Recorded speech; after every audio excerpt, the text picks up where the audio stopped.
Hello everyone, welcome to Hannah's Happy Home. Today's video is going to be 10 steps to an organized home. Questions I get asked all the time are, how do I declutter and organize my home? Where do I even start? Just a wide variety of those types of questions. So I thought it might be really helpful to film a video of 10 easy steps of how to get your home organized, where to even start, how to maintain it. I've got my notes here. I've really thought through these steps and I hope that this can be helpful for you and it can give you organization, motivation, and inspiration. Now this video will not just be of me talking. I'll have footage of me decluttering and organizing my home. We all want to have a peaceful, happy home, so I hope that after hearing these 10 steps, you'll have some ideas on how you can maintain a clutter-free and organized home. So let's start with step 1. Declutter what you can visually see first. So think like kitchen countertops, surfaces throughout the house, what's on the table. This is the first step to not feeling so overwhelmed that you don't even start to organize. Try to have things kind of tidied up and cleaned before you get started because you're about to start pulling stuff out of the closets, out of the drawers, and the house is going to fill up quickly. And if you're working one room at a time, you could just do this one room at a time. So say you're starting with the office, just get it cleaned up, declutter what you can visually see, and then get started on the nitty-gritty. Start cleaning out the closet and the shelves and the drawers and everything. Okay, so number 2 is make a checklist. You guys know that I love to make checklists when I'm cleaning, just trying to get things done. It is always so helpful, and especially when you're trying to tackle a large project like decluttering and organizing your home. This is where you have to figure out what is going to work best for you and your schedule. How much time can you allot to this each day, each week? If you make an unrealistic checklist, you are not going to be able to complete it. You have to come up with something that is realistic, and it's helpful to walk through your house as you make this list. So grab your notebook or your iPad, your phone, whatever you're making your checklist on, and go walk through the house room by room. Come up with a detailed plan of what you know is going to work best for you. Number 3 is one space at a time. This is something I do when I'm cleaning, when I'm organizing, decluttering, whatever it might be. I always like to work one room at a time or one space at a time. If you try to do your entire house at once, it's going to get too overwhelming and you'll never complete this organizing and decluttering project. On your checklist, you could section your house out. There's a few ways that you could do this. You can either put days or just section out the house on the checklist with everything you need to get done and then just kind of work at it as you can, but you have to have wins along the way or you won't finish. So get that closet decluttered and check it off the list. That felt amazing. Now you're motivated to keep on going and keep on decluttering and organizing. And I'm giving you different ways that you could do this, but I'm not really telling you one specific way because you kind of have to come up with your own plan based off of, like I said, your schedule, your day-to-day life, how you are as a person, if it's really hard for you to get something accomplished. If I was gonna go through and declutter and organize my entire house, I would work one room at a time, but then also detail out each section of the room. So on my checklist, I would put like the kitchen and then have a mini checklist underneath of all the areas that I want to get done in the kitchen. And then you can work at it as you can. And I wouldn't move on to the next room until I got that kitchen completely finished. On to number 4, we're going to make 4 different piles as we're decluttering. So these 4 piles will be keep, donate, trash, and sell. If you're doing the entire house, your donate, trash, and sell piles should be ongoing.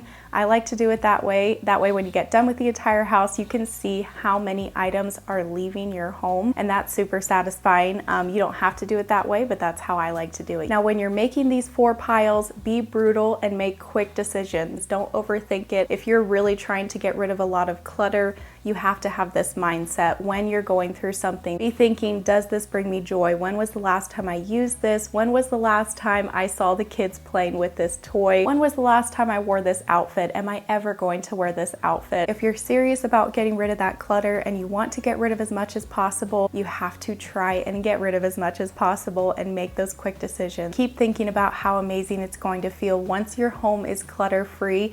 And that's why I also said you have to have those small wins along the way, which is why it's great to get one space or one closet done at a time so you can go and look at that space, see how organized and clutter-free it is, and that gives you motivation to keep on going and do the rest of your home. When a home is clutter-free, it's so much more peaceful and easier to maintain, and that is what I strive towards, is just having an easy to maintain stress-free home. Okay, so now we are on to step 5, which is organizing. We have decluttered, and now we're trying to get what we're going to keep organized back into the space. Now, how you're going to organize it just depends on what the space is. Let's take the hall closet, for example. So for my hall closet, the top shelf is where I keep items that I'm not grabbing very often because, you know, it's kind of a pain to get up there. I have to get a stool. I keep things in zipper bags up there, so that's items like extra bedding, extra pillows, things that we're not really grabbing that often. And then on the shelves in that closet that are right at eye level, I've got things that we are grabbing often, almost on a daily basis, like the kids' craft items, games, puzzles, batteries, things for my Cricut Joy, my sewing items. Now, when it comes to organizational products, if you're starting from scratch and you've never decluttered and organized your house before, you don't have any bins, baskets, or containers to organize items into, I would wait to go and purchase those items until after you declutter and you start organizing, because otherwise you're just going to buy a bunch of stuff that you don't even need. So let's take a closet, for example. I would declutter everything in the closet, and then what you are keeping, you could kind of quickly organize it back into the closet just to give you an idea of what you're going to be keeping in there, what area of the closet it's going in, and then you can make a list. Okay, what baskets would be nice to have in here? What hangers do I need? Do I need some shoe organization? Do I need some zipper bags? Now you can come up with a plan of what you need and want to purchase for the space. Then you can go purchase those organizational products, come back, add them to the space, get the items that you're keeping organized into the products and on the shelves and everything. Sometimes it's helpful to empty out the entire space like a closet before you declutter and organize, and sometimes it's easier to work shelf by shelf, starting with the top shelf and working your way all the way down to the floor. It just depends on what you want to do and how bad the space is looking. And when you're decluttering and organizing, I feel like it's really easy to get overwhelmed quickly,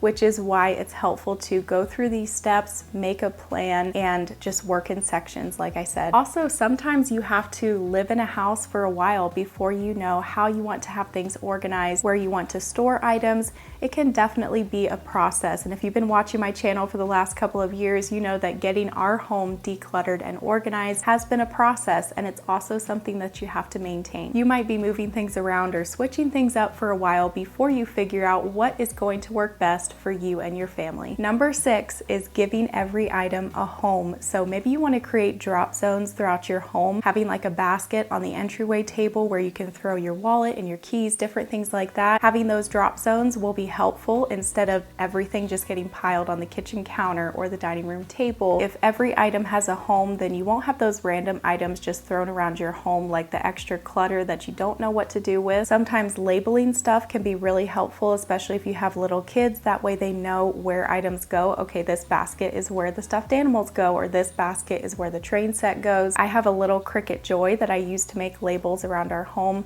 and sometimes the labels is just for fun. It just kind of gives a space that finished look, but they can also be really helpful as well when you're trying to make sure that when the house is getting cleaned up, each of the items go back to their home so they don't just end up in a random spot. I feel like an entryway is a spot where clutter can pile up quickly, so definitely have some drop zones in there. Like I said, a bowl for the keys. You could have an organizer for the mail, have bins for the kids' shoes. You could even have like each of their hooks and bins labeled, so each child has their own hook for their coat or their backpack, and that way when you walk through the door, everyone drops the items where they go and into the bins and baskets instead of just in the middle of the floor or thrown over the bench. And going along with that is number 7, organize by how you live. Your home doesn't have to look Pinterest perfect. It just has to work well for you and your family, your daily habits, your daily life. The way each of us organize is going to look different. That's why you have to set up your home in a way that's going to work best for you. Set up your pantry in a way that you know is going to work really well for you, as opposed to just copying exactly what you saw on Pinterest, and put things at convenient areas throughout your home. So keep the kids' items low where they can easily grab them. Like I said, they could each have their bin at the back door where they keep their shoes and their coats and everything. Keep your everyday dish dishes where they're easy to reach. You can even keep everything to clean the bathroom in one container and have it under the sink in each bathroom, or keep all your cleaning products in one easy to grab cleaning caddy. Keep the lunch containers near the fridge. The easier something is to put away, the more likely it stays organized. The kitchen and the bathroom are the two areas where I feel like I really try to keep this mindset, because there's so many items in those two rooms, and it's also rooms that you are using constantly. You're getting ready in the bathroom, you've got all your little items that they need to be convenient to put away so that you don't just leave them on the countertop. And then of course in the kitchen, that is where your family is spending most of their time. There's a lot of little items in there, and so each place has to have a home, and it also needs to be at a convenient spot to put it away and keep it organized. And just like maintaining your home comes from small, consistent daily habits, real change for yourself comes from small, consistent daily habits as well. And sometimes something that can make a big difference is therapy, and that's where BetterHelp comes in. Thank you to BetterHelp for sponsoring today's video. Sometimes life can be really overwhelming, and you have to remember to take care of yourself and maybe open up to someone and have them help you through that hard time. BetterHelp is a simple starting point for therapy in 2026 and can give you space to create meaningful, lasting change. BetterHelp is virtual therapy, so you can do it from the comfort and safety of your own home. You can fill out a short questionnaire, and BetterHelp will match you with a licensed therapist based on your preferences. I love that you can choose everything down to like if you want a Christian therapist or if you want them to pray with you, and you can easily switch therapists at any time at no cost if it's not the right fit. You can join the 6 million plus people who have gotten help from BetterHelp. Click the link in the description or go to betterhelp.com/HannahsHappyHome and get 10% off your first month of therapy. And thank you to BetterHelp for sponsoring today's video. Number 8 is use containers wisely. When it comes to organizational products, sometimes we think, well, if I can fit it all in this basket, or I can fit it all in these drawers, whatever you're using, containers,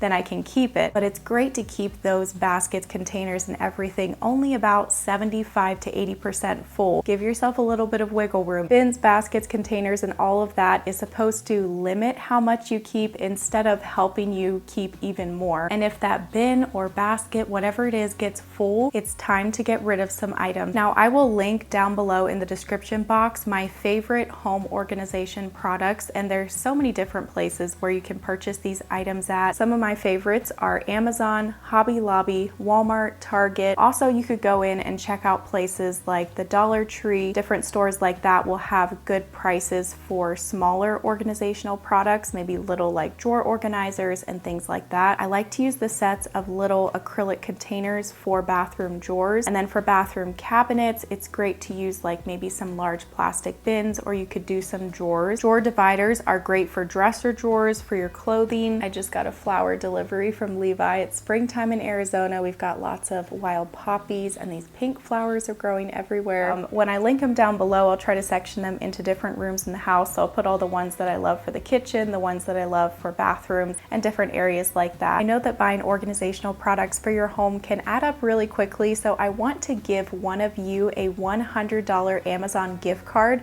for you to use for organizational products for your home. So to enter that giveaway, just be sure that you're subscribed to Hannah's Happy Home, like this video, and then leave a comment down below. I love using stuff that can double as decor. Like here in my office, a lot of these things are decor, but they're also storage. And then when it comes to the kitchen, I have so many favorites. I'll be sure and link them down below. I love to use a variety in a closet or a pantry, so I like to use baskets, foldable bins, clear acrylic containers, glass jars. Organizational products can be really helpful, but be sure that you're not filling your home so full of them that you're just adding more clutter to your home to keep even more stuff and stuffing them overly full. Let's get rid of clutter and just keep what we know we actually need and use on a daily basis. And before I get into number 9, I want to touch on that quickly. How much are we holding on to in our homes that we don't even use? Your home will be so much easier to maintain if you're not just holding on to a ton of clutter that you don't even use. Just try to keep that mindset as you're doing this decluttering process. Okay, so number 9, we have to build a good, simple daily cleaning routine. Now that your home is decluttered and organized,